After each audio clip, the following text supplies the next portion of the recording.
Hi everyone, welcome back to the channel. This is Gramin और आज हम पढ़ने वाले हैं हमारा चैप्टर नंबर 2 जो चल रहा था उसका सेकंड पार्ट। इसका फर्स्ट पार्ट मैं ऑलरेडी अपलोड कर चुकी हूँ। अगर आपने नहीं देखा है तो लिंक मैं डिस्क्रिप्शन बॉक्स में ऐड कर दूंगी।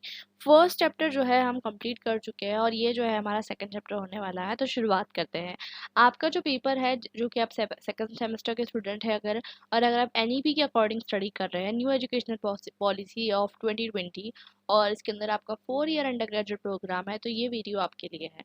और साथ साथ एक बात और ध्यान रखने की है कि इसके अलावा जो फर्स्ट चैप्टर है कंपैरेटिव पॉलिटिक्स का, वो हो चुका है। आपका वैक और सैक के कोर्सेज भी जो है मैं कवर कराने वाली हूँ आपको, तो चैनल को सब्सक्राइब जरूर करिए। अब शुरुआत करते हैं। तो इस चैप्टर में हम क्या पढ़ने वाले हैं, जैसे कि आपको मैं एक रिकैप दे देती हूँ। अगर आपने थोड़ा टाइम पहले मेरे वीडियोस देखे होंगे तो सबसे इंपॉर्टेंट चीज़ हम पढ़ रहे थे कि अप्रोचेस क्या होती है कंपैरेटिव पॉलिटिक्स पढ़ने की, क्योंकि हमारा पेपर है कंपैरेटिव पॉलिटिक्स जिसमें हम एक कंट्री को दूसरी कंट्री से कंपेयर करते हैं। तो इसमें हम समझने वाले थे कि क्या अप्रोचेस होने वाली है कंपैरेटिव पॉलिटिक्स स्टडी करने की। तो यही अप्रोचेस जो है हमें पढ़नी है। इसमें जो है हमने बहुत सारी अप्रोचेस पढ़ी थी। एक तो हमने समझा था ट्रेडिशनल अप्रोचेस के बारे में, एक हमने समझा था मॉडर्न अप्रोचेस के बारे में। उसमें भी हमने जो है बहुत सारे अप्रोचेस पढ़े थे, ठीक है। अब हम जो है कौन सी अप्रोच पढ़ने वाले हैं, हम पढ़ने वाले हैं पॉलिटिकल कल्चर अप्रोच। और ये कौन सी अप्रोच है, कैसी अप्रोच है, ये ज़रा हम समझने की कोशिश करते हैं। तो शुरुआत करते हैं। तो हम ये समझ चुके हैं पहले तो कि अप्रोचेस क्यों इंपॉर्टेंट होती है, ठीक है। अप्रोचेस और मेथड्स दोनों भी चीज़ें बहुत ज़्यादा इंपॉर्टेंट होती है जब आप कंपैरेटिव पॉलिटिक्स पढ़ रहे हैं, क्योंकि किस तरीके को आपको फॉलो करके जो है पॉलिटिक्स को कंपेयर करना है, ये चीज़ बताती है आपको अप्रोच, ठीक है। जैसे कि आपको खाना बनाना है, ठीक है, लेकिन आपको खाना कैसे बनाना है, ये अप्रोच हो गई, ठीक है। तो सबसे इंपॉर्टेंट चीज़ यहाँ पर यह आती है कि अप्रोचेस एंड मेथड्स दोनों भी बहुत ज़्यादा इंपॉर्टेंट रोल प्ले करती हैं। यहाँ तक कि आपको बात क्लियर है।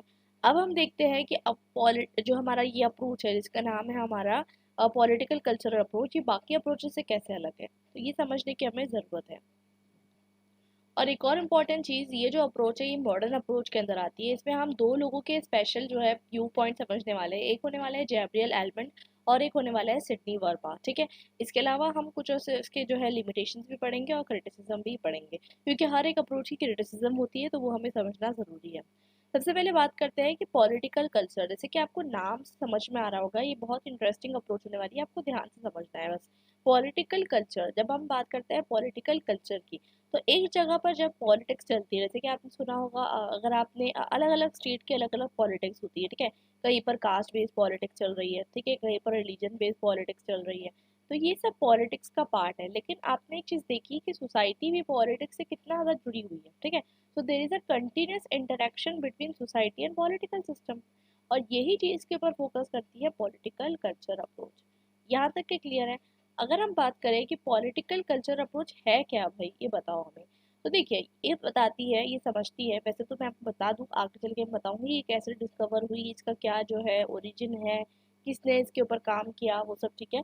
अभी यहाँ पर आपको समझना है कि दो वर्ड से मिलकर बना है। एक होता है पॉलिटिकल, ठीक है। पॉलिटिकल तो आपको समझ में आता है, पॉलिटिकल साइंस के स्टूडेंट है। कल्चर की बात करते हैं तो कल्चर जो है वो अलग अलग जगह पे अलग अलग होता है। अगर हम बात करें इंडिया की, तो इंडिया में भी डिफरेंट एरियाज में डिफरेंट कल्चर हो सकता है, ठीक है। नॉर्थ में अलग कल्चर, साउथ में अलग कल्चर, ईस्ट में, वेस्ट में, सब जगह अलग अलग कल्चर्स हो सकते हैं। अब कल्चर से हमारा क्या लेना देना, तो एक चीज़ यहाँ पर ये है कि आपने देखा होगा कि वोटर टर्नआउट जो होता है, वोटर टर्नआउट, ठीक है। वोटर टर्नआउट क्या होता है, जितने लोग जो है वोटिंग करने के लिए आते हैं, फॉर एग्जाम्पल कहीं का जो वोटर टर्नआउट है 70% है, ठीक है, कहीं का वोटर टर्नआउट 50% है। देखिए, ये बहुत सारे फैक्टर्स होते हैं, due to illiteracy, due to cultural factors, बहुत सारे रीजंस की वजह से ऐसा होता है। तो ऐसा क्या होता है कि कहीं पर 70% है, कहीं 50 है, कहीं कहीं 90% है। तो आपने एक चीज़ देखी होगी, मैं आपको बता दूं कि एक जगह पे लोगों का कितना अवेयरनेस है जब हम बात करते हैं कि रिगार्डिंग पॉलिटिक्स। तो आपने देखा होगा 3 तरीके के लोग होते हैं, हम आगे उनके बारे में पढ़ेंगे। कहने का मतलब ये है कि आपने देखा होगा कि चाय पे चाय पीते हुए या फिर खाना खाते हुए नॉर्मल हम भाषा में भी बात करते रहते हैं पॉलिटिक्स के बारे में। अरे वो पार्टी ने ऐसा किया, वो पार्टी ने ऐसा किया, ठीक है। हम थोड़े से अवेयर रहते हैं, लेकिन at the end of the discussion हम क्या कहते हैं, भाई हमको पॉलिटिक्स नहीं करनी है, हम पॉलिटिक्स से दूर रहेंगे। या फिर at the end of the discussion हम क्या कंक्लूजन निकालते हैं कि सारे पॉलिटिकल पार्टी, सारे पॉलिटिकल लीडर्स करप्ट है। ये हमारा एक कंक्लूजन होता है, ठीक है। तो हमारी जो एक सोच बन गई है, एक लेमैन अप्रोच है, ठीक है, ये एक जगह का पॉलिटिकल कल्चर है। ऑन द अदर हैंड अगर आप बात करें तो इंडिया में ऐसे भी लोग हैं जो अकेडमिशियंस हैं, ठीक है, जो पॉलिटिकल साइंटिस्ट हैं, जो रिसर्चर्स हैं, ठीक है, जो बहुत ज़्यादा जो है लीडिंग जैसे कि अगर आपने कभी न्यूज़पेपर पढ़ा हो, अगर आपने एडिटोरियल्स पढ़े होंगे, तो आपने वहाँ पर देखा होगा कि कितना ज़्यादा डिटेल में कोई चीज़ जो है बताई जाती है, और हम जो है उसको समझ भी नहीं पाते। ठीक है, हमने कभी सोचा नहीं कि भाई बजट आया, ठीक है, 2023 का बजट आया, 2023-2024 ईयर का जो है हमारा फाइनेंशियल ईयर का बजट आया। हमने कभी सोचा नहीं कि भाई बजट आया तो बजट में क्या है, कैसा है, हम पढ़ने की कोशिश करें, समझे। ठीक है, हमें इतना मालूम है कि बजट आया। कुछ लोग ऐसे भी हैं जिनको पता ही नहीं होता है कि बजट क्या होता है, ठीक है, और ये बजट का काम क्या है। तो डिफरेंट तरीके के लोग एक सोसाइटी में एग्जिस्ट करते हैं। तो वही सारे डिफरेंट तरीके के लोगों को समझना और लोगों में किस तरीके का पॉलिटिक्स का जो जुनून है, या फिर लोगों के प्रति क्या, लोगों के अंदर क्या जो है भावना है पॉलिटिक्स के प्रति, यही चीज़ जो है पॉलिटिकल कल्चर अप्रोच है। यहाँ तक के क्लियर हो जाता है। अब हम बात करते हैं थोड़ी डेफिनेशन के ऊपर। यहाँ तक के तो कहानी हो गई, लेकिन ये कहानी आपको समझना बहुत ज़्यादा ज़रूरी है, क्योंकि जब तक आपको ये बात नहीं समझ में आएगी कि पॉलिटिकल कल्चर अप्रोच है क्या, आपके दिमाग में कॉन्सेप्ट क्लियर होना चाहिए।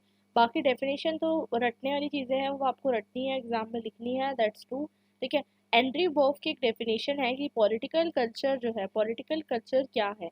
पॉलिटिकल कल्चर जो है, आपको सबसे इंपॉर्टेंट चीज़ बता दूँ, डेफिनेशन के अकॉर्डिंग बताऊँ तो, was brought in as the ally of and soon become a crucial term within a behavioral science whose basic mode is strict causal explanation and not interpretative description।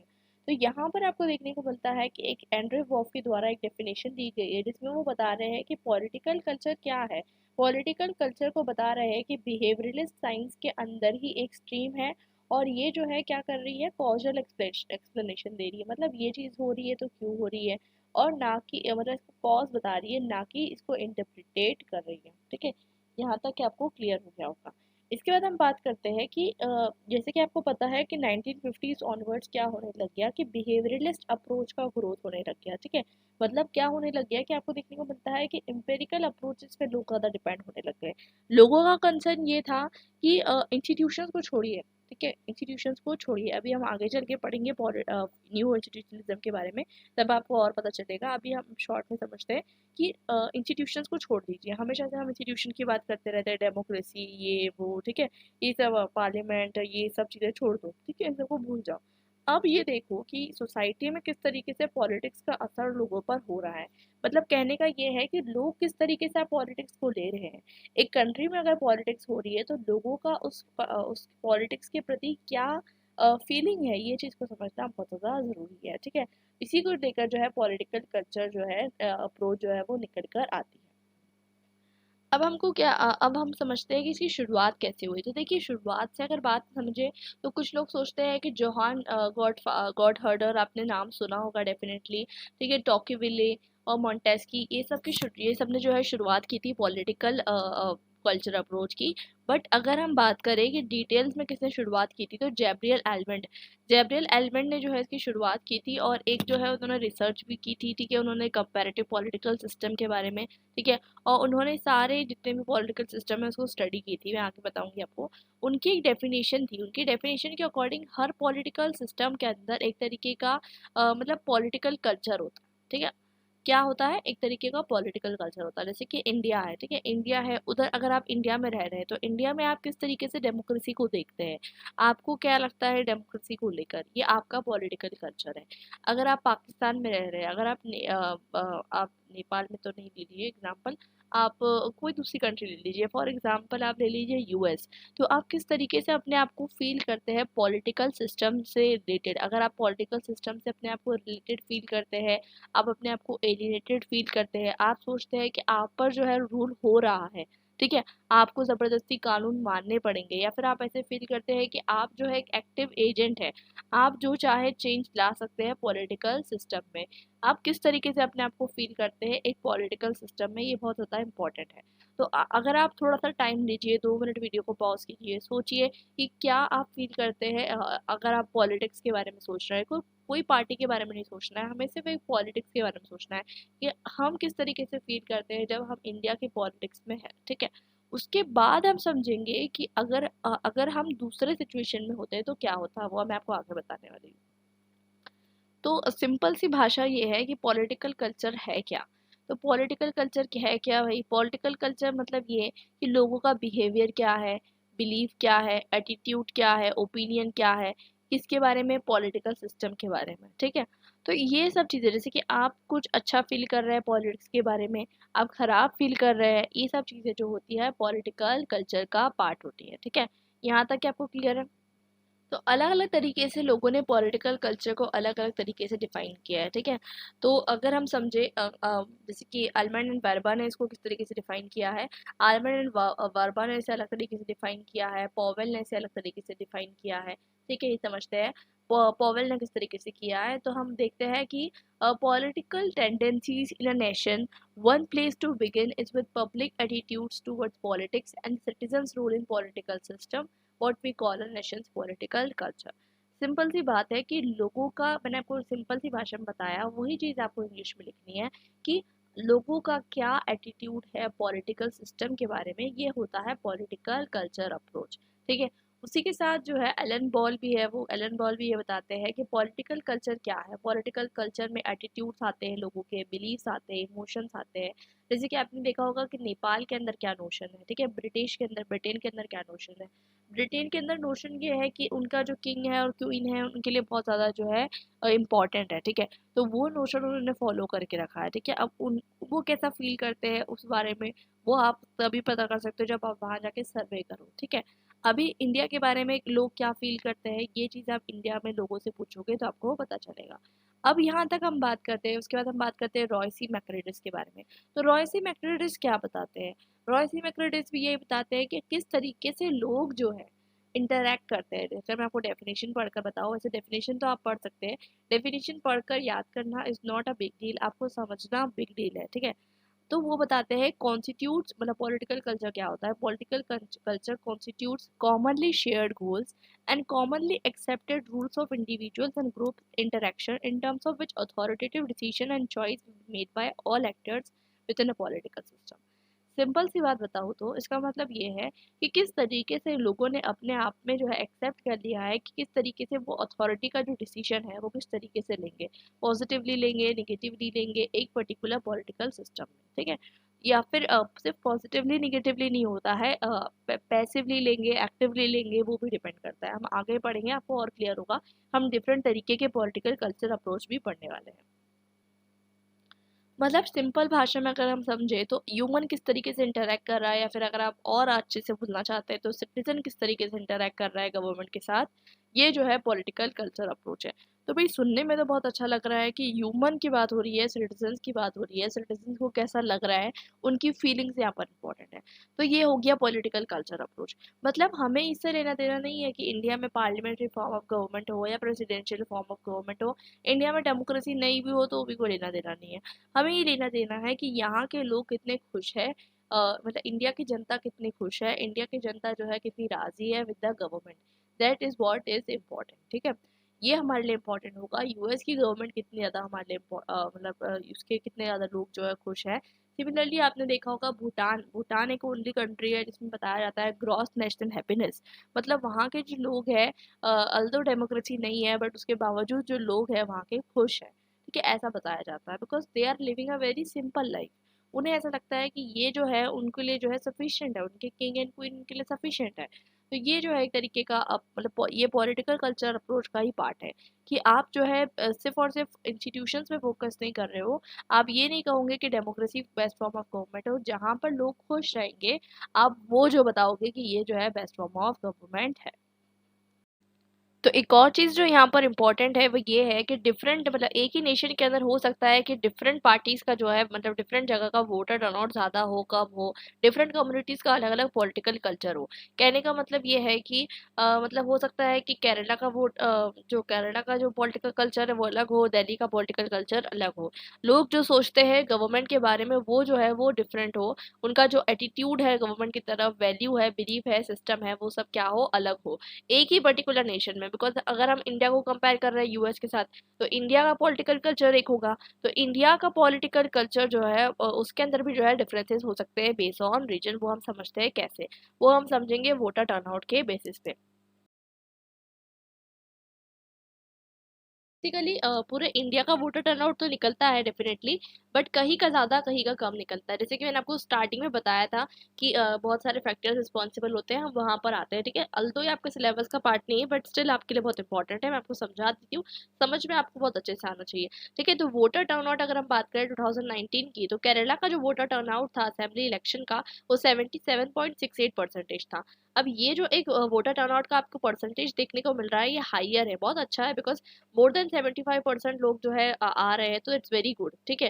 Because अगर समझ लीजिए 25% लोग किसी illness की वजह से या फिर कभी कभी उनका नाम रहता है, they are not present, they have migrated और may be due to any reason, तो 75% अब वो जो है एक बहुत अच्छा फिगर है फिर भी, ठीक है। और इस कंसिडरेबली हायर, और दिल्ली के अंदर अगर हम कंसिडर करें 2020 का assembly elections, because assembly elections जो होते हैं अलग अलग ईयर्स में होता है, ठीक है, आपको पता है। तो मतलब पहले तो साथ में होते थे, बट बिकॉज गवर्नमेंट जो है फेल हुई और बहुत सारी चीज़ें हुई, वो अलग बात है। बट कहने का मतलब यहाँ पर जो है 62.82% है। तो हमें क्या समझ में आया, हमें ये समझ में आया कि 62.82% जो है हमारा दिल्ली का है, और 77% केरला का है। तो इससे क्या समझ में आ रहा था, इसमें ये समझ में आता है अगर आप दिल्ली की और केरला की जो लिटरेसी रेट है उसको कंपेयर करें, तो लोगों को अवेयरनेस होनी चाहिए। जैसे कि अगर आप आज से, आप अभी जो है मोस्ट प्रोबेबली बिकॉज आप 18 अब वो हो गए, तो आप हो सकता है कि you are eligible for voting, ठीक है। बट आपकी मतलब आपकी वोटिंग करने से पहले आपकी जो दिमागी क्षमता है वो कितनी है, आपको क्या समझ में आता है कि पॉलिटिकल पार्टीज क्या है, आप क्या व्यू रखते हैं, क्या ओपिनियन रखते हैं अबाउट पॉलिटिकल एक्टर्स, ये सारी चीज़ें जो है आपको समझ में आनी चाहिए, और यही पॉलिटिकल कल्चर है। मतलब ये कि आप जो है कितना इन्वॉल्व है पॉलिटिक्स में, कहने का मतलब यहाँ पर ये आता है कि एक सिंपल सी बात है कि कुछ लोग ऐसे होते हैं पॉलिटिक्स में जिन्हें कुछ पता ही नहीं होता, और कुछ लोग ऐसे होते हैं जिन्हें बहुत ज़्यादा पता होता है। और अगर आप अपने आप को कंसीडर करेंगे तो आप अपने आप को बीच में कंसीडर कर सकते हैं। अभी हम आगे समझेंगे 3 कैटेगरीज ऑफ पीपल, उसमें आपको समझ में आएगा कि आप कहाँ पर हो, ठीक है।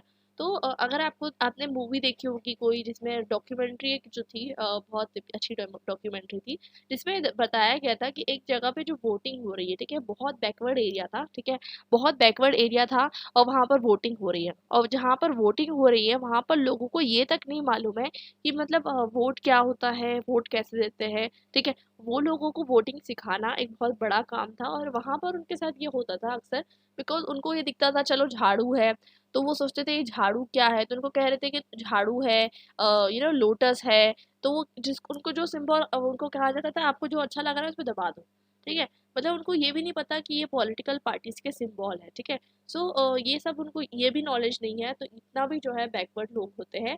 और वो लोग को जो अच्छा लग रहा है, चलो हमको तो ये अच्छा लगा, हमने इस पे क्लिक करके आ गए, तो ये भी जो है एक कंडीशन होती है। और उनको ये भी कहा जा रहा था आप ये वाले पर्टिकुलर्स पे क्लिक करके आना, तो हम जो है आपको बाहर निकलेंगे तो आपको हम ये दे देंगे, ठीक है।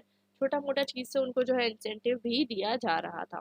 तो यहाँ तक ये क्लियर है, तो ये एक तरीके का ऐसी भी जगह पे, मतलब जो रूरल एरियाज होते हैं जहाँ पर लिटरेसी नहीं है, जहाँ पर पॉलिटिकल अवेयरनेस नहीं है, वहाँ पर जो है इस तरीके के इलेक्शंस भी होते हैं। उसके बाद हम समझते हैं कि पॉलिटिकल कल्चर के बारे में अल्बर्ट एंड वार्बा का क्या कहना है। तो बहुत सारे स्कॉलर, जैसे कि आपको नाम याद करने के लिए अच्छा है, एडमंड बुर्के का आपने नाम सुना होगा, Samuel H Beer, Roy C Macridis and Ronald Inglehart, ये बहुत सारे स्कॉलर्स हैं। इसके अलावा जो जिन्होंने पॉलिटिकल कल्चर को एक्सप्लेन किया है, लेकिन सबसे ज़्यादा इंपॉर्टेंट काम जिसमें जिन्होंने इस पर किया है, मैंने आपको पहले बताया था, उन्होंने आलमंड एंड सिडनी वर्मा ने इसमें किया है काम। और उन्होंने एक जो है पूरी तरीके से रिसर्च की थी, जिसमें उन्होंने लिखा था civil culture, political attitudes and democracy in 5 nations. तो 5 नेशन को उन्होंने लिया था, बहुत बड़ी बात है ये। उन्होंने क्या किया, बहुत सारे कंपैरेटिव मेथड्स लिए, ठीक है, बहुत सारी चीज़ों से कंपेयर किया, क्रॉस नेशनल सर्वे किया। मतलब समझ लीजिए एक जो है इंडिया, जैसे इंडिया ले लिया, दूसरी मतलब डिफरेंट नेशंस लिए, सबसे इंपॉर्टेंट डिफरेंट कॉन्टिनेंट से उन्होंने डिफरेंट नेशंस लिए।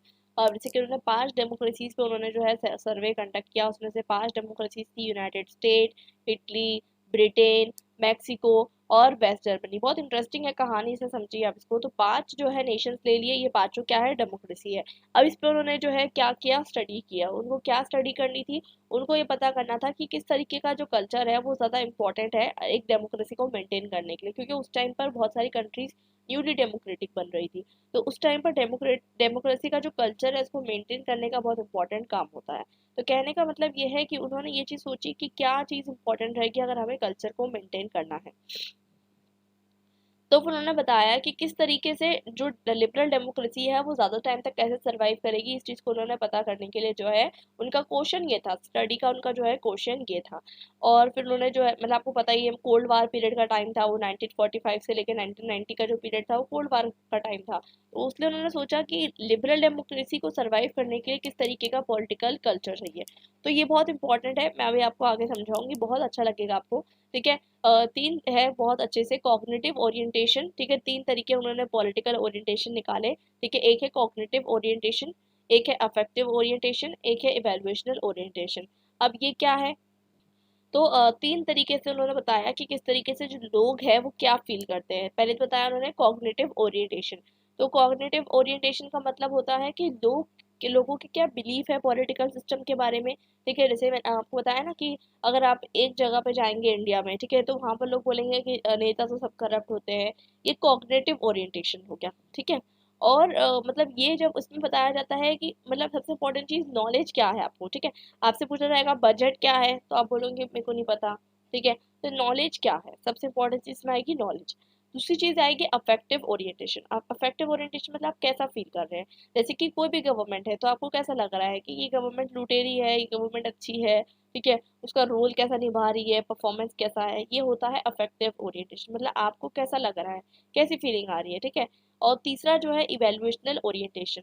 ठीक है, ज्यादा डिफरेंस नहीं है, लेकिन कहने का मतलब है तीन तरीके उन्होंने ओरिएंटेशन निकाले कि एक तो लोगों को कैसा लग रहा है, लोगों को कितनी नॉलेज है, और तीसरा तरीके का इवैल्यूएशनल मतलब इवैल्यूएशन मतलब जब आप किसी भी चीज़ का इवैल्यूएशन करते हो, जब आप बहुत सारी चीज़ों को यूज़ करते हो, फिर आपने कहा कि नहीं भाई ये गवर्नमेंट तो ऐसा किया, पिछली गवर्नमेंट तो ऐसी थी, वो गवर्नमेंट ज़्यादा अच्छी थी, तो इसमें कुछ जजमेंट रहेंगे। ठीक है, कुछ ओपिनियन रहेंगे, और इसके अंदर बहुत सारे तरीके के वैल्यू स्टैंडर्ड चीज़ें जो है वो मिक्स रहेगी। तो इवैल्यूएशनल के अंदर क्या आएगा, इंफॉर्मेशन भी आएगी और फीलिंग्स भी आएगी। यहाँ तक ये क्लियर है। तो ये तीन तरीके का क्लासिफिकेशन जो है उन्होंने किया था, ये तीन तरीके से उन्होंने जो है पॉलिटिकल ओरिएंटेशन को समझा था। अब पॉलिटिकल ओरिएंटेशन को समझने के बाद उन्होंने बहुत सारी रिसर्च की, उसके बाद उन्होंने पॉलिटिकल कल्चर को तीन तरीके से बांटा। तो बहुत अच्छा ये जो आपको लगेगा पॉलिटिकल कल्चर को तीन तरीके से बांटना। एक होता है पैरोकियल पॉलिटिकल कल्चर। तो पॉलिटिकल कल्चर जहाँ पैरोकियल, पैरोकियल ना संकीर्ण, ठीक है, तो ऐसा पॉलिटिकल कल्चर जहाँ पर सिटीजन्स को पता ही नहीं है कि पॉलिटिकल सिस्टम क्या है। मतलब इंडिया में अगर आप आज भी कोई गांव में जाओगे तो उनको लगेगा कि डेमोक्रेसी, उनको लगेगा कि इंडिया में, उनको लगेगा कि भाई डेमोक्रेसी ये क्या होता है, मतलब उनको पता नहीं रहेगा कि डेमोक्रेसी क्या है। उन्हें ये नहीं पता रहेगा कि वो इंडिया पे रूल कर रहे हैं, लोग जो है इंडिया पे रूल कर रहे हैं, और वो उनका जो मतलब वो कहते हैं कि वोट देने से क्या होगा, टाइम वेस्ट होगा। तो ये जो तरीके का जो कंसेप्शन है लोगों के अंदर, सिटीजन्स को पता ही नहीं है कि वो जो है पॉलिटिकल एक्टिविटीज का पार्ट है। ये सब डेमोक्रेसीज की बात हो रही है। ठीक है, हम ऑथोरिटेरियन गवर्नमेंट की तो बात ही नहीं कर रहे हैं, यहाँ पर डेमोक्रेसी की बात कर रहे हैं कि डेमोक्रेटिक गवर्नमेंट के अंदर भी पैरोकियल पॉलिटिकल कल्चर वो होगा जहाँ पर सिटीजन्स को पता ही नहीं है कि वो जो है पॉलिटिकल एक्टिविटीज का पार्ट है, और ना ही उनके जो मतलब ना ही उनका जो मतलब कोई भी तरीके का एक्सपर्टीज है, और ना ही वो जो है किसी भी तरीके से इन्वॉल्व है in any type of political activities. और बेसिकली वो किसी भी तरीके की एक्सपेक्टेशन भी नहीं रखते पॉलिटिकल पार्टी से कि ये हमारे लिए कुछ करेगी। मतलब वो है कि भाई सिंपल है, हम तो भाई हमको कुछ नहीं चाहिए। बिकॉज जब पॉलिटिकल पार्टी से एक्सपेक्टेशंस रखी जाती है तब आप सोचेंगे ना कि ये पॉलिटिकल पार्टी को वोट दूँ, ये पॉलिटिकल पार्टी को वोट दूँ। बट यहाँ पर कोई भी जो है पॉलिटिकल पार्टी से एक्सपेक्टेशन नहीं है। और इसका एग्जाम्पल के तौर पर उन्होंने कौन सा बताया, अफ्रीका की जो ट्राइबल सोसाइटीज़ है, ये तरीके का उन्होंने एग्जाम्पल लिया इस तरीके का पॉलिटिकल कल्चर का। किसने, एल्मंड एंड वेरबा ने। तो बेसिकली यहाँ पर आपको देखने को मिलता है, वो ये भी बताते हैं कि पैरोकियल कल्चर्स जो होते हैं, इस तरीके का जो कल्चर है कि लोगों को पता ही नहीं है, लोगों को ये मतलब क्या कहते हैं बहुत रेयर होता है, मतलब जो बहुत अंडर डेवलप्ड कंट्रीज है वहाँ हो सकता है। बट कहने का मतलब ये है ऐसा भी हो सकता है कि ये कहीं कहीं पर एक अच्छे खासे डेवलप्ड नेशन में, यूएस हो, इंडिया हो, वहाँ पर हो सकता है कि एक पर्टिकुलर रूरल कम्युनिटीज़ के अंदर भी जो है इस तरीके की चीज़ें आपको देखने को मिले। और जहाँ पर मतलब कि लोग सिंपल सी ज़िंदगी गुज़ार रहे हैं, गाँव में रह रहे हैं, उनको क्या मतलब कि नेशनल पॉलिटिक्स में क्या हो रहा है, ठीक है? तो बेसिकली सिटीज़न अंडरस्टैंडिंग जो है पॉलिटिक्स की वो बिल्कुल ज़ीरो है। क्योंकि उनको उन्होंने सोचा भाई हमको करना क्या है पॉलिटिक्स से, हमारा कोई लेना-देना नहीं है, ठीक है? और उनको कोई लेना-देना नहीं है कि भाई वो पॉलिटिकल पार्टीज़ का पार्ट बने, और ना ही उनका ये मतलब रूटीन है, ठीक है? तो ये आपको समझ में आ गया होगा, इसमें आप इमेजिन कर सकते हैं, आपने बहुत सारी मूवीज़ देखी होगी, नहीं देखी है तो आपने सुना होगा कि भाई इनको क्या कहते हैं बिल्कुल नॉलेज नहीं है, आउट ऑफ नॉलेज। कुछ पता ही नहीं रहता है पॉलिटिकल पार्टीज के बारे में, ठीक है। एक होता है सब्जेक्ट पॉलिटिकल कल्चर, ये भी बहुत इंटरेस्टिंग है। तो सब्जेक्ट पॉलिटिकल कल्चर क्या होता है, ये बहुत इंटरेस्टिंग है। इसमें लोगों को पता तो होता है, ठीक है, कि भाई पॉलिटिक्स है, गवर्नमेंट है, ठीक है, सब पता होता है। लेकिन वो पॉलिटिकल पार्टीज में सोचते हैं कि भाई हम पर जुल्म हो रहा है, मतलब हम तो सब्जेक्ट है, मतलब हम पे जो है रूल किया जा रहा है। जैसे आपने देखा होगा थोड़े से जो लोग होते हैं, एजेड पीपल या कुछ भी लोग बैठ जाते हैं चाय की टपरी, यहाँ वहाँ बैठ के डिस्कस करते हैं पॉलिटिक्स के बारे में, बात करते हैं, अरे ये देखो गवर्नमेंट ने ऐसा कर दिया हमारे साथ, तो देखो ऐसा ही कर रही है गवर्नमेंट, ऐसा ही कर रही है। बेसिकली मतलब उनको पता होता है कि गवर्नमेंट क्या है कैसा है, लेकिन वो सोचते हैं कि वो सब्जेक्ट है, ठीक है, वो सब्जेक्ट है पॉलिटिकल सिस्टम के। जैसे कि राजा महाराजा के टाइम पे नहीं होता था कि लोग जो है वो सब्जेक्ट है, लेकिन लोग सब्जेक्ट नहीं है, क्योंकि डेमोक्रेसी के अंदर जब आपके खिलाफ या आपको जो चीज़ नहीं अच्छी लग रही, आपको उसको अपोज करना है, ठीक है, अपोज करना है, आपको डेमोन्स्ट्रेशन करना है, आपको जो है लेटर्स लिखने हैं, आपको आप राइट टू इन्फॉर्मेशन एक्ट है आपके पास, आप कोर्ट में अपील कर सकते हैं, देर आर वेरियस प्रोविजंस। तो आपको जो है वो करना है, जब आप एक्टिव पार्टिसिपेंट है तब आप जो है इस तरीके की चीज़ें करेंगे। बट वो अपने आप को क्या समझते हैं, सब्जेक्ट समझते हैं, ना कि एक्टिव पार्टिसिपेंट। तो इसलिए आर्नल्ड वर्मा ने बताया कि उनको ऐसा लगता है, कुछ जो सब्जेक्ट पॉलिटिकल कल्चर के लोग होते हैं, ये उनको ऐसा लगता है कि लॉज जो है उन पे बांध दिए गए हैं। जैसे कि ट्रैफिक लॉ है, जैसे कि आपने देखा होगा कि हाँ, अभी जैसे वैक्सीनेशन आई थी रिसेंटली, आपको एग्जांपल देती हूँ। तो जो अनएजुकेटेड लोग थे, जो थोड़े से रूरल एरियाज में रहते थे, या फिर रूरल एरियाज में नहीं भी रहते हुए, बहुत सारे लोगों के दिल में ऐसा था कि नहीं, वैक्सीन लगाना है, ज़बरदस्ती गवर्नमेंट फोर्स कर रही थी। बिकॉज जो लोग राशन शॉप से जो है अपना सामान लेते हैं, पीडीएस से जो सामान लेते हैं, पब्लिक डिस्ट्रीब्यूशन सिस्टम से, तो वो लोगों को जो है फोर्स किया जा रहा था कि अगर आपने वैक्सीन नहीं लगवाई तो आपको जो है क्या कहते हैं, राशन नहीं मिलेगा। तो उन्होंने बहुत ज़बरदस्ती लगवाई है, ठीक है। मतलब उनको ऐसा नहीं लग रहा था कि भाई वैक्सीन से उनका कुछ मदद होगी, वो सोच रहे थे कि गवर्नमेंट हमें ज़बरदस्ती वैक्सीन लगा देती है, ठीक है। तो इसलिए उन्होंने फिर ज़बरदस्ती वैक्सीन लगवाई बहुत सारे लोगों ने, क्योंकि उनको राशन नहीं मिल रहा था। तो ये भी जो है एक तरीके का प्रॉब्लम है। तो ये उनको ऐसा लगता है कि कुछ ऐसी चीज़ है जो उन पे बांधी जा रही है, जैसे कि हेलमेट पहनने का रूल। तो उनको ऐसा लगता है कि भाई हाँ, हम पे क्यों हेलमेट पहनने का रूल लगाया जा रहा है, तो ये भाई आपके लिए लगाया जा रहा है, ये चीज़ जो है वो लोग नहीं समझ पाते। तो ये थोड़ा सा ऑथोरिटेरियन टाइप हो जाता है, बिकॉज यहाँ पर लोगों को पता तो है कि लोग क्या रूल कर रहे हैं, राजा महाराजा टाइप की, हाँ इसने ये किया, ये पॉलिसी आई है मार्केट में, ये करना है, अब ऐसा सा होगा। बट उन उसके बावजूद लोग जो है पार्टिसिपेट नहीं कर रहे हैं, या फिर उनको पार्टिसिपेट करने के लिए गवर्नमेंट ही इंकरेज नहीं कर रही है। तो बेसिकली ये भी एक तरीके का, मतलब यहाँ पर जो है लोगों के पास अपॉर्चुनिटी नहीं है। मतलब यहाँ पर या तो लोग जो है क्या कहते हैं गवर्नमेंट में नहीं आ पा रहे हैं, ठीक है। मतलब होता है ना कि कुछ पार्टीज इतने ज़्यादा जो है अपने आप को स्ट्रिक्टली ऐसे मेंटेन करके रख दिए कि इसके अलावा कुछ सोच ही नहीं सकते। कोई इंसान नॉर्मली पॉलिटिक्स में जाना चाहेगा, अगर आप बोलोगे कि मैं पॉलिटिक्स में जा रहा हूँ, तो लोग आपको क्या कहेंगे, भाई क्यों जा रहे हो, क्या पैसे वैसे कमाने हैं क्या आपको, ठीक है। ऐसा मतलब एक नेगेटिव नोशन, तो एक पॉलिटिक्स में जाने का जो नोशन है, क्योंकि ऑलरेडी पॉलिटिक्स में caste in politics, religion in politics, इतना कुछ घुस गया है। उसके अलावा जो है सारी चीज़ें जो है पॉलिटिक्स के अंदर, जो इतना नाम उसका ख़राब हो गया है। तो एक तरीके से एक एजुकेटेड सिटीज़न जो है वो कभी भी पॉलिटिक्स का, इंडियन पॉलिटिक्स की बात करी जाए तो बाहर का केस अलग है, ठीक है, बाहर का केस अलग है, मैं आपको यही कहूँगी। क्योंकि इंडिया के केस में जो है कास्ट को भी ला लिया जाता है, रिलीजन को भी ला लिया जाता है पॉलिटिक्स में। और फिर उसके बाद जो है जितनी भी चीज़ें हैं, मतलब आपको पता ही होगी पॉलिटिक्स की जो डार्क रियलिटीज़ है। बट कहने का मतलब ये है कि बाहर ऐसे नहीं होता है, बहुत सारी कंट्रीज़ है जहाँ पर डेमोक्रेसी बहुत ज़्यादा सक्सेसफुल, लोग जो है अपने आप को समझते हैं कि हाँ हम एक्टिव सिटीजन्स हैं, और अगर हम अच्छा काम करेंगे तो हम जो है क्या बन सकते हैं, मतलब इस देश का जो है पर्टिकुलर एक इम्पॉर्टेंट मेंबर बन सकते हैं। अब देखिए ऋषि सुनक जो है इतने एजुकेटेड प्राइम मिनिस्टर है ऑफ ब्रिटेन, ठीक है। तो बात एजुकेशन की नहीं है यहाँ पर, बात ये है कि आप जो है कितना ज़्यादा जो है लोग जो है वो अपने आप को पॉलिटिकल पार्टीज का एक्टिव पार्टिसिपेंट समझ रहे हैं। मतलब कहने का ये है कि आप जो है क्या कहते हैं, भले ही आप जो है मोस्टली इंडिया के जो लोग हैं, अगर हम इंडिया के लोगों को कैटेगराइज करें तो मोस्टली लोग जो है सेकंड कैटेगरी में फॉल हो गए, ठीक है, आप भी हम भी, कि हम अपने आप को सब्जेक्ट समझते हैं और कभी भी पॉलिटिक्स में आने की कोशिश नहीं करते, बिकॉज हमको लगता है कि इसमें हमारे लिए कोई जगह नहीं है। बट पॉलिटिक्स में एक रूम होना चाहिए, ठीक है, रूम होना चाहिए कि आप जो है आ सके, अपना पॉलिटिकल रिप्रेजेंटेशन कर सके। लेकिन वो रूम आपको नहीं मिल रहा है, बिकॉज कहीं ना कहीं आपको जो है डिस्करेज किया जा रहा है कि जो लीडिंग पॉलिटिकल पार्टीज है आप उसको ही ज्वाइन कर सकते हैं।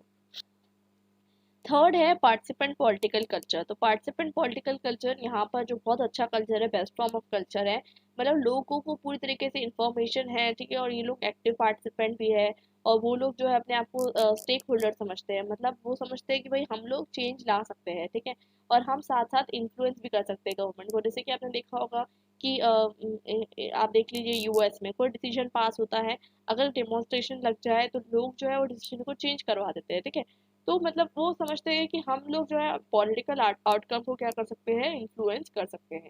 तो बेसिकली ये बहुत ज़्यादा एक्टिव रोल निभाते हैं लोग, और अपने आप के बारे में मतलब लोग जो है मतलब बहुत ज़्यादा अच्छे से, जैसे कि फॉर एग्जाम्पल ऐसा नहीं कि अंधभक्त बन जाना है आपको किसी पार्टी के थ्रू। अंधभक्त तो आप गलत कॉन्टेक्स्ट में मत लीजिएगा। अंधभक्त से यहाँ मेरे कहने का मतलब ये है कि आप कोई भी पॉलिटिकल पार्टी के ऊपर कंप्लीटली विश्वास नहीं कर सकते, कोई भी पॉलिटिकल पार्टी हो, एक्स वाई जेड, ठीक है। कहने का मतलब ये है कि जो ये वाले कल्चर के लोग होते हैं, जिसमें हम देख रहे हैं द मोस्ट इम्पॉर्टेंट कल्चर जो है पार्टिसिपेंट पॉलिटिकल कल्चर, तो इसके अंदर जो लोग हो रहे हैं ये क्या कर रहे हैं, ये लोग जो है एक स्ट्रॉन्ग पॉलिटिकल ओपिनियन जो है बना रहे हैं, और साथ साथ वो अपने मतलब गवर्नमेंट के खिलाफ जो है आवाज़ उठाने में डरते नहीं है। मतलब ये नहीं है कि भाई जैसे कि फॉर एग्जाम्पल आपको एक पार्टी अच्छी लगती है, लेकिन उसके बावजूद उसका एक डिसीजन अच्छा नहीं है, एक डिसीजन खराब है, तो आप एक डिसीजन को सपोर्ट भी करेंगे, और एक डिसीजन खराब है तो आप उसको पर्टिकुलरली हाईलाइट भी करेंगे। तो ये जो होता है एक बहुत स्ट्रॉन्ग पॉलिटिकल कल्चर होता है। अब ये जो पूरी उन्होंने स्टडी की, जब यहाँ तक आपको क्लियर हो गया होगा, मतलब कहने का मतलब ये है कि हमें जो है कोशिश करना चाहिए, क्योंकि हम एक डेवलपिंग कंट्री से, अब धीरे धीरे हम डेवलप कंट्री के थ्रू अगर मूव आउट कर रहे हैं, अगर हम चाहते हैं कि डेमोक्रेसी और ज़्यादा स्ट्रेंथन हो, तो हमें ये ज़रूरी है कि हम किसी भी पार्टी को रिलीजन, कास्ट, ये चीज़ों के ऊपर ना चूज़ करें, बल्कि हम चूज़ करें on the basis of developmental activities, ठीक है। और एक बिल्कुल जो है मतलब जो हमारा डिस्कशन हो, जो हमारा डिबेट हो, बहुत न्यूट्रल हो, बहुत ज़्यादा जो है एक इस तरीके से हो कि बिल्कुल एजुकेटेड डिबेट है, जहाँ पर लोग दोनों पार्टीज को पता है कि वो किस चीज़ पे लड़ रहे हैं। बिकॉज अल्टीमेटली अगर सिटीजन्स अपने आप में लड़ते रहेंगे तो पॉलिटिकल पार्टीज फिर अपना फ़ायदा उठा लेंगी, ठीक है। तो हमें क्या करना है कि सिटीजन्स को आपस में नहीं लड़ना है, सिटीजन्स को गवर्नमेंट से जो है चीज़ें डिमांड करनी है, और सही सही चीज़ें जो है वो डिमांड करनी है।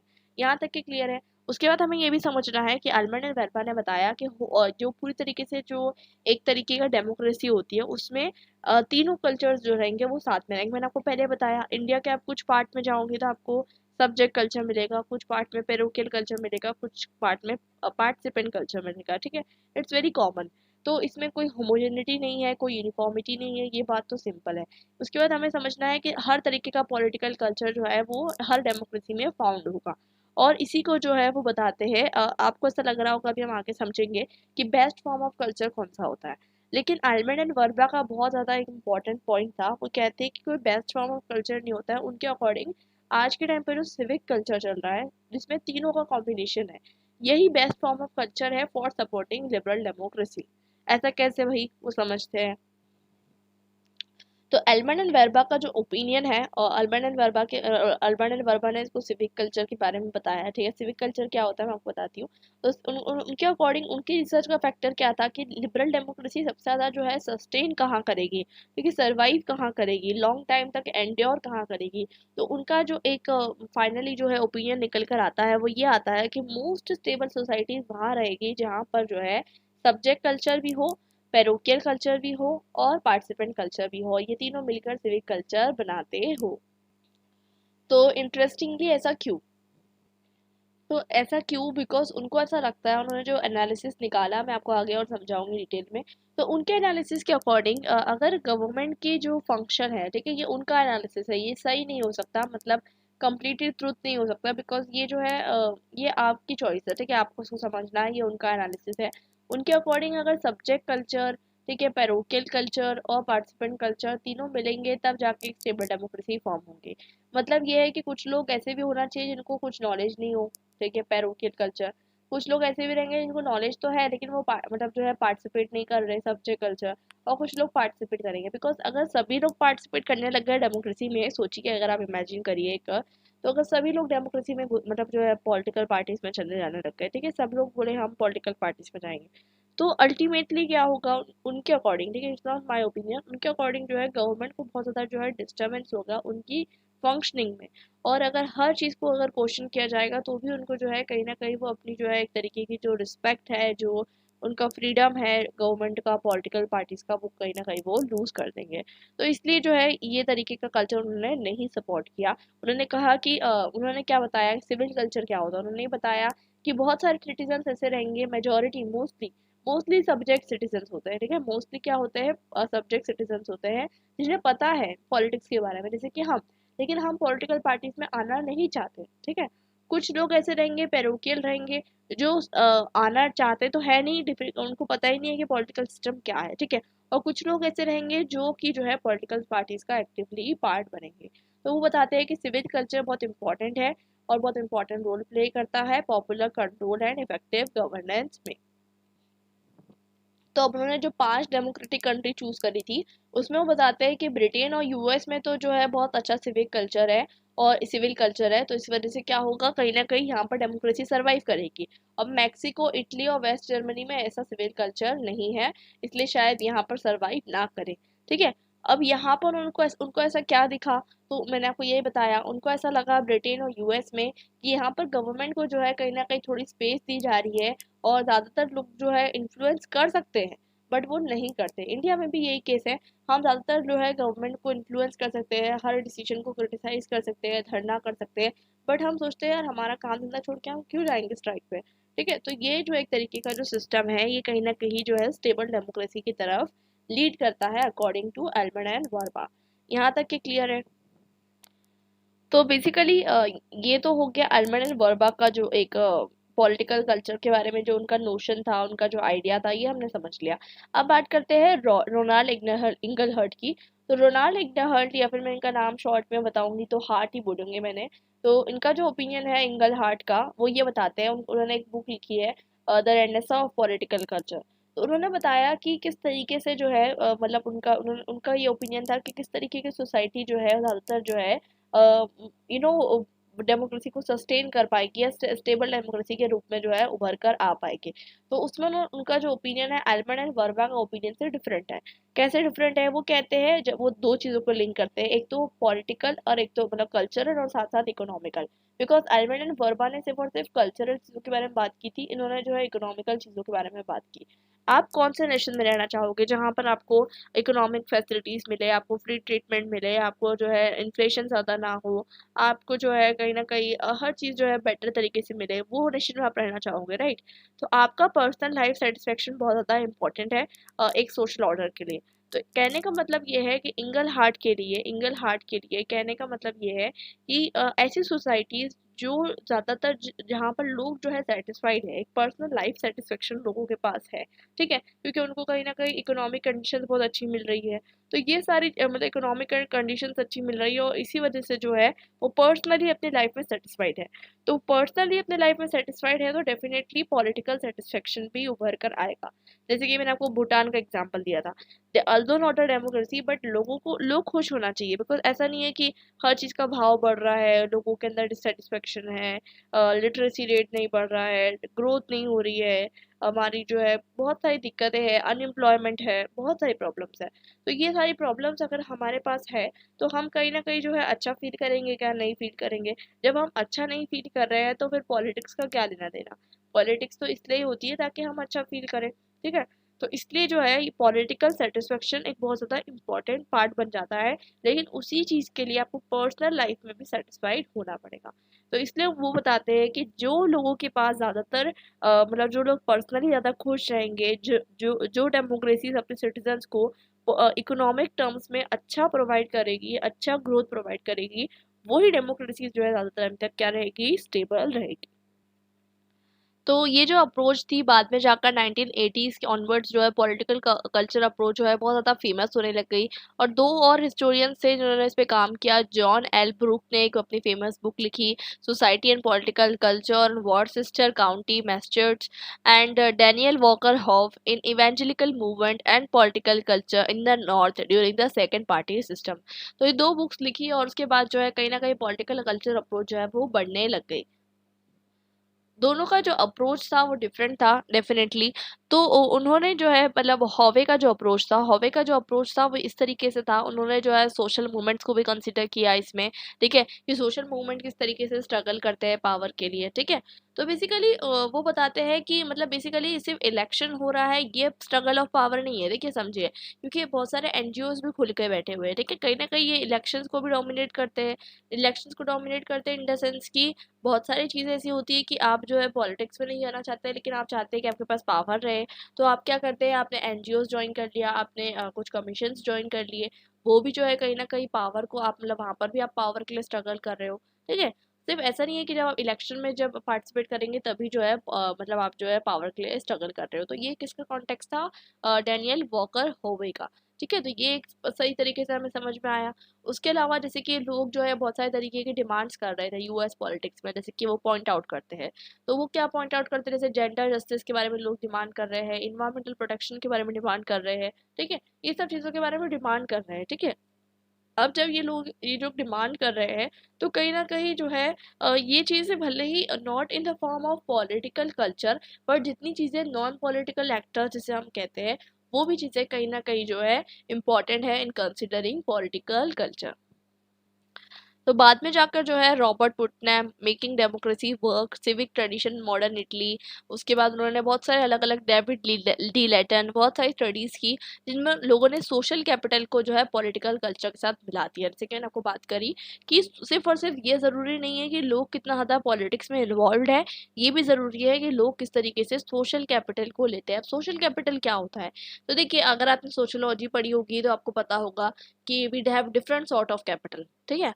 तो सोशल कैपिटल क्या होता है, तो सोशल कैपिटल मतलब ये होता है कि बहुत सिंपल सा टर्म है, ज़्यादा कंफ्यूज मत होना।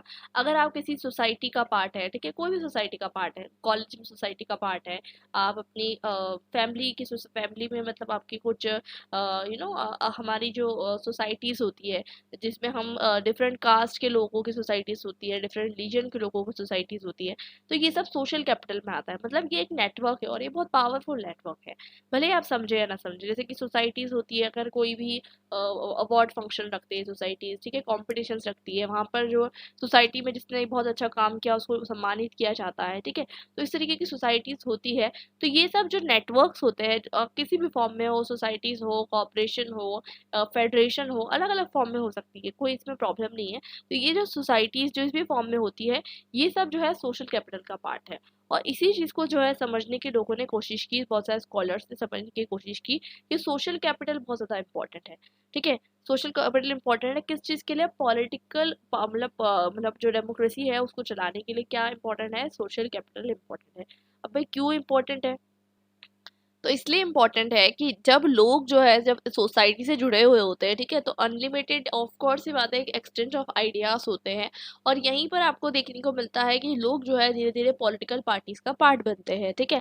जब सोसाइटी से जुड़ते हैं, दिल्ली यूनिवर्सिटी में भी बहुत सारी सोसाइटीज हैं, तो जब आप उसमें जुड़ते हैं, जब उसमें काम करते हैं, ठीक है, तब अल्टीमेटली क्या होता है, फिर आप धीरे धीरे इलेक्शन होस्ट करते हैं, आप जो है स्टूडेंट काउंसिल का पार्ट बनते हैं। तो ये सब एक अलग अलग प्रोसेस है, सिर्फ दिल्ली यूनिवर्सिटी की बात नहीं है। यहाँ पर ये बात है कि अगर आपको अपनी फैमिली की जो सोसाइटीज़ होती है उसमें भी अगर आप जुड़ते हैं, तो उसमें भी आप क्या करते हैं, देखेंगे कि धीरे धीरे जो है आप पॉलिटिक्स में आने की कोशिश कर रहे हैं, बिकॉज अल्टीमेटली जो एक ह्यूमन होता है वो स्ट्रगल करता है पावर के लिए।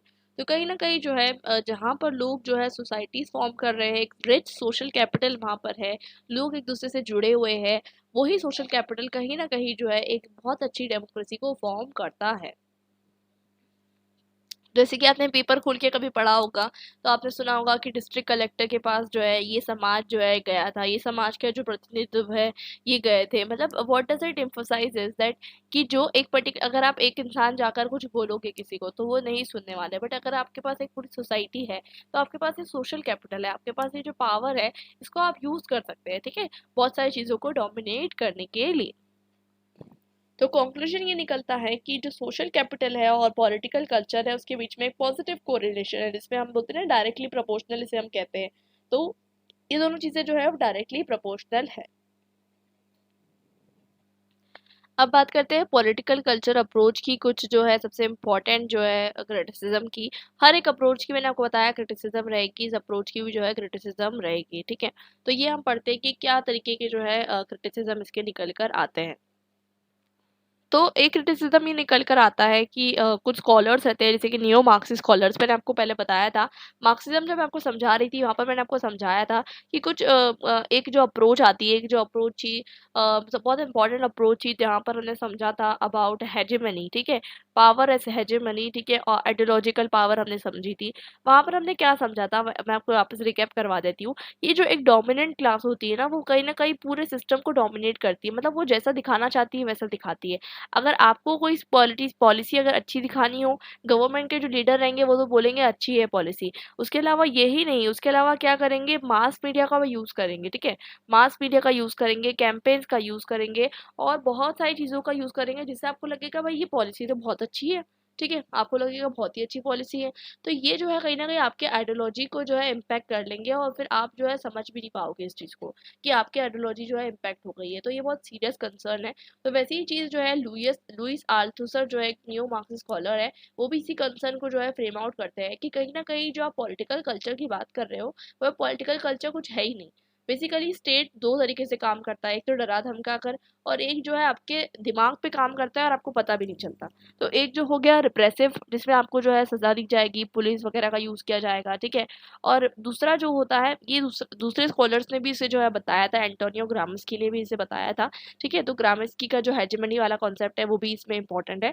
दूसरी चीज़ यहाँ पर ये आती है आइडियोलॉजिकल स्टेट अपैरेटस, मतलब मास मीडिया का यूज़ करके, एजुकेशनल इंस्टीट्यूशंस का यूज़ करके, आपको जो है कल्चर को यूज़ करके। देखिए कल्चर के नाम पे आजकल बहुत सारी चीज़ें हो रही है, ये कल्चर की पार्ट है, कल्चर का पार्ट नहीं है। तो इंडिया का मतलब बहुत सारे लोग जो है इंडिया के स्पेशली कंटेक्स में कल्चर से जुड़े हुए हैं, ठीक है। तो कल्चर से जुड़े हुए हैं तो लोग कल्चर के नाम पे कुछ चीज़ें सुन लेते हैं, ठीक है, रिलीजन के नाम पे चीज़ें सुन लेते हैं, एजुकेशनल इंस्टीट्यूशन के नाम पे चीज़ें सुन लेते हैं। तो कहने का मतलब ये है कि बहुत सारी चीज़ें जो है गवर्नमेंट आइडियोलॉजिकली जो है लोगों के दिमाग पे एक्ट करती है और उन्हें पता भी नहीं चलता, ठीक है, ये सबसे ज़्यादा इंपॉर्टेंट चीज़ है। तो इसका मतलब ये है कि जो पॉलिटिकल कल्चर की आप बात कर रहे हो ये बेसिकली आइडियोलॉजिकल पावर है गवर्नमेंट की, और आइडियोलॉजिकल की पावर चलते चलते लोगों को, लोग सोच रहे होंगे कि भाई वो पॉलिटिकल पार्टी का पार्ट है, ठीक है। बहुत सारी चीज़ें गवर्नमेंट ऐसी करती है, स्कीम्स निकालती है जहाँ पर उनको लगता होगा भाई हम पॉलिटिकल पार्टीज का पार्ट है, ठीक है, हमारा ओपिनियन भी सुना जा रहा है, बट ये कुछ भी नहीं है, ये सिर्फ एक भ्रम है, ठीक है। तो इस तरीके की चीज़ें भी गवर्नमेंट करती है। तो ये समझना कि इंस्टीड ऑफ एक पॉलिटिकल कल्चर को समझना, ये जो है पॉलिटिकल कल्चर और कुछ भी नहीं है, ये सिर्फ और सिर्फ एक पॉलिटिकल डोमिनेंस है इन टर्म्स ऑफ आइडियोलॉजी। ऐसा भी एक जो है क्रिटिक निकल कर आता है। दूसरा एक क्रिटिक जो निकल कर आता है वो है सब कल्चर का। मतलब ये है कि जैसे कि बताने की कोशिश की गई है कि ब्रिटेन का कल्चर ये है, वेस्ट जर्मनी का कल्चर ये है, यूएस का कल्चर ऐसा है। तो ऐसा नहीं होता है, स्कॉलर्स बताते हैं कि एक पर्टिकुलर नेशनल पॉलिटिकल सिस्टम में भी बहुत सारे पॉलिटिकल कल्चर एक्सिस्ट कर सकते हैं। ये जो है स्कॉलर्स का बताना है। तो रोजामॉन्ट जैसे स्कॉलर्स जो है वो बताते हैं कि एक पर्टिकुलर नेशनल पॉलिटिकल कल्चर नहीं होता है, बल्कि डिफरेंट पॉलिटिकल कल्चर्स होते हैं और यही मिलकर जो है पॉलिटिकल सिस्टम जो है वो बनाते हैं। तो यहाँ पर सबसे ज़्यादा इम्पोर्टेंट चीज़ ये है कि एक ही कल्चर के अंदर बहुत सारे सब कल्चर्स हो सकते हैं, और यही जो है पॉइंट जो है रेज अप किया बहुत सारे स्कॉलर्स ने। तो ये बताने की कोशिश की जाती है कि एक पर्टिकुलर जैसे कि एक डेनिस कावना का एक वर्क है पॉलिटिकल कल्चर, जो उन्होंने 1972 में पब्लिश किया। वहाँ पर उन्होंने 4 डिस्टिंक्ट सब कल्चर्स के बारे में बताया। तो 4 डिस्टिंक्ट सब कल्चर्स बहुत इंटरेस्टिंग है, आप समझेंगे तो। एक है एलीट, तो जो एलीट ग्रुप होता है सोसाइटी का, जो बहुत ज़्यादा अमीर है, ठीक है, एक होता है एलीट ग्रुप, उनका कल्चर अलग रहेगा, ठीक है। मास कल्चर का अलग रहेगा, क्योंकि अल्टीमेटली उनकी प्रॉब्लम्स भी डिफरेंट रहने वाली है, ऑफ कोर्स ही बात है। तो जो एलिट की प्रॉब्लम्स रहेगी वो मास की प्रॉब्लम्स नहीं रहेगी। मास की प्रॉब्लम है इन्फ्लेशन, ठीक है, अनएम्प्लॉयमेंट। एलिट जो है उनका प्रॉब्लम्स अलग है, और एलिट के बीच में भी कल्चरल डिविजन्स आपको देखने को मिलते हैं। दूसरी चीज़ जनरेशनल सब कल्चर, मतलब आपके पेरेंट्स का जो कल्चर होगा मे बी वो आपका कल्चर नहीं है। जैसे कि समझ सकते हैं कि अभी अगर आप एजुकेटेड हो गए हैं तो आप थोड़ा ज़्यादा पॉलिटिकली अवेयर हो जाएंगे, तो ये आपका कल्चर जनरेशन के थ्रू भी जो है एग्जिस्ट करता है, सोशल स्ट्रक्चर के थ्रू भी एग्जिस्ट करता है। कोई रिच लोग का कल्चर अलग है, पुअर लोग का कल्चर अलग है। सबसे इम्पोर्टेंट चीज़, दूसरी चीज़ ये भी है कि कुछ लोगों ने ये भी बताया है पॉलिटिकल कल्चर अप्रोच के अंदर एक क्रिटिसिज्म ये बताया है कि पॉलिटिकल कल्चर एक ही पर्टिकुलर नेशनल कल्चर के अंदर बहुत सारे कल्चर हो सकते हैं, जैसे कि रेस पे बेस्ड, क्लास पे बेस्ड, ठीक है, रिलीजन पे बेस्ड, सब के अंदर जो है डिफरेंट कल्चर्स हो सकते हैं। एक पर्टिकुलर क्लास का हो सकता है कल्चर अलग हो, मिडिल क्लास का कल्चर अलग हो, पुअर क्लास का अलग हो, रिलीजन वाइज हो सकता है, ठीक है, अलग अलग कल्चर के लोग अलग अलग पर्सनल सेटिस्फेक्शन, ठीक है, गवर्नमेंट के साथ सेटिस्फाइड है या नहीं, उनका कैसा नोशन है गवर्नमेंट के बारे में, ये डिफर हो सकता है। इनफैक्ट कुछ लोग ये भी कहते हैं कि जो पॉलिटिकल कल्चर है वो इंडिविजुअल लेवल पर भी डिफर करता है, ठीक है, लैमन बताते हैं। तो बेसिकली क्या होता है कि इंडिविजुअल लेवल पे कैसा डिफर करेगा, समझ लीजिए किसी ने पीएचडी की है पॉलिटिकल साइंस में, ठीक है, उसने डबल पीएचडी की है और पढ़ाई की है, उसको पता है कि जो गवर्नमेंट जो डिसीजन लेती है उसको पता है कि ये गवर्नमेंट का मोटिव क्या है, उसको ये पता है कि गवर्नमेंट इससे क्या करना चाहती है, उसको ये पता है कि गवर्नमेंट जो है वो क्या कर रही है, ठीक है, ये सब चीज़ उसको पता है। तो ये जो है क्या कहते हैं वो ज़्यादा एक्सपीरियंस है। एक पर्सन ने, ठीक है, एमए किया है, उसको भी पता है, आप बीए ऑनर्स पॉलिटिकल साइंस कर रहे हैं, आपको भी धीरे धीरे जो है धीरे धीरे समझ में आ जाएगा कि गवर्नमेंट क्या करती है, क्यों करती है और कैसे करती है। लेकिन आप लोगों का जो और एक पर्सन ऐसा है जिसने पॉलिटिकल साइंस कभी पढ़ा ही नहीं, उसको पता ही नहीं है, तो बेसिकली सब लोगों का जो पॉलिटिकल एक्सपीरियंस रहेगा, एक्सपोजर रहेगा, वो डिफरेंट रहेगा। और इसी के बेसिस पे जो है, इसी पर्पस के लिए जो है पॉलिटिकल कल्चर इंडिविजुअली डिफर करेगा। तो इसलिए लेमन बताते हैं कि जो पॉलिटिकल कल्चर अप्रोच है कहीं ना कहीं रिडक्शनिस्ट है, मतलब ये रिड्यूस कर देती है, ये इंडिविजुअलिज्म पे फोकस नहीं करती। अलग अलग लोगों का अलग अलग पॉलिटिकल कल्चर हो सकता है, लेकिन इसने जो है कल्चरल फैक्टर्स को क्या नेशनल लेवल पर जो है लेकर चले गए, बल्कि नेशनल लेवल से हटकर भी बहुत सारे अलग अलग तरीके के जो है कल्चर एग्जिस्ट कर सकते हैं, और हर मेंबर जो है इक्वल नहीं होता as far as political culture is concern. यहाँ तक कि आपको क्लियर है? तो बहुत सारे क्रिटिक्स इसके निकल कर आते हैं। लॉवेल डिटमर भी जो है इसका क्रिटिसाइज करते हैं, ठीक है, कि ये बात करता है स्टेबिलिटी के बारे में, तो ऐसा नहीं होता है, ठीक है, स्टेबिलिटी जो है वो चेंज के साथ आते रहती है, इस तरीके के क्रिटिक्स जो है इसके निकल कर आते हैं। उसके बाद हम बात करते हैं, लेकिन रिसेंट टाइम में रोनाल्ड इंगलहार्ट और क्रिश्चियन वेल्जेल ने जो है बहुत सारा इस पे काम किया है पॉलिटिकल कल्चर अप्रोच में। तो पॉलिटिकल कल्चर अप्रोच जो डेफिनेटली एक बहुत इंपॉर्टेंट अप्रोच है, और इसका जो है कंक्लूजन पार्ट पे हम आ चुके हैं, और ये बहुत इंपॉर्टेंट अप्रोच है बिकॉज यहाँ पर जो है आपको देखने को मिलता है ऐसा पहला अप्रोच है, ये एक तो मॉडर्न अप्रोच है, दूसरी चीज़ ये पहला अप्रोच ऐसा है जहाँ पर हम सिर्फ और सिर्फ पॉलिटिकल सिस्टम पे फोकस नहीं कर रहे हैं, ठीक है, हम इंडिविजुअल पे भी फोकस कर रहे हैं कि इंडिविजुअल हमारे लिए इंपॉर्टेंट है, इंडिविजुअल क्या सोच रहा है वो इंपॉर्टेंट है।